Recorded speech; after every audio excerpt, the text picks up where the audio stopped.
அபி. டேய் அர்ஜுன், இவ்வளவு நேரம்டா வெயிட் பண்றது? ஆபீஸ்க்கு டைம் ஆச்சு.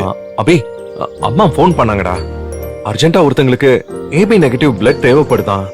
உன்னால தர முடியுமா? ஷூர்டா, why not? நான் நல்லா தான்டா இருக்கேன். குட். நீ பிளட் கொடுப்பேன்னு அம்மா கிட்ட ப்ராமிஸ் பண்ணிருக்கேன். அம்மாக்கு எவ்வளவு நல்ல மனசு பாத்தியா? சரி, உடனே போய் பிளட் கொடுத்துடலாம். சரி. ஆமா, யாரு எங்க எப்படி?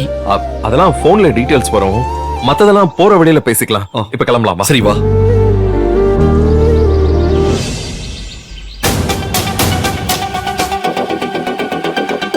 இனிமே வாயை திறக்க கூடாது. வீட்டுக்கு போனா அண்ணி என்ன வறுத்தெடுக்க போறாங்களோ தெரியல.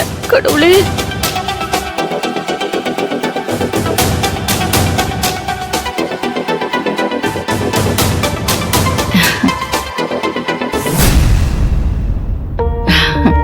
ஆண்டி, உன் பிரார்த்தனை நிறைவேறிடும்மா, கவலைப்படாது சத்யா.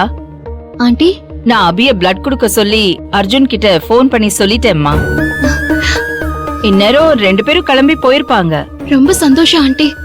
நீங்க செஞ்ச இந்த உதவிய நான் என் ஜென்மத்துக்கும் மறக்கவே மாட்டேன். கமான் சத்யா, ஒரு வேலை செய்யற பொண்ணுக்காக நீ ஏன் இவ்ளோ உணர்ச்சி வசப்படுற? அதான் எனக்குமே புரியல.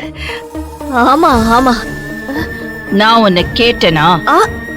இல்ல இல்ல இல்ல, நீங்களே சொல்லுங்க ஆண்டி. யாரா இருந்தாலும் அதுவும் ஒரு உயிர் தானே. யா, ஓ எஸ் எஸ். சரி, பிரச்சனை தான் முடிஞ்சிருச்சுல. வா, நாம போய் உங்க அப்பா கிட்ட முக்கியமான கல்யாண விஷயம் பேசலாம். வா.